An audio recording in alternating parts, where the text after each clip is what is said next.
The UFC Reebok deals come to an end, and now Venum is the official outfitter of the UFC and will provide fight kits for fighters to wear on fight cards. A lot of people complain about the payment under the Reebok deal, but there isn't much of a bump in pay under the new Venum deal.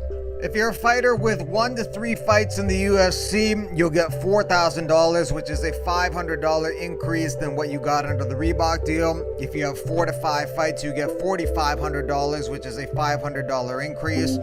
6 to 10 fights, you get $6,000, which is a $1,000 increase. 11 to 15 fights, you get $11,000, which is a $1,000 increase.